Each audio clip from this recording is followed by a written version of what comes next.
Със сигурност има много по-лесен начин за изрязване на отвора, но аз не си падам по лесните неща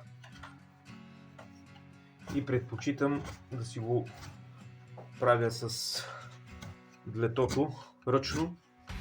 Нищо, че ще ми отнеме половин ден. Не бързам за никъде.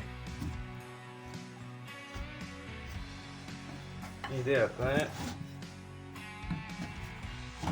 тръбата, отходната тръба, да я направиме в нитката.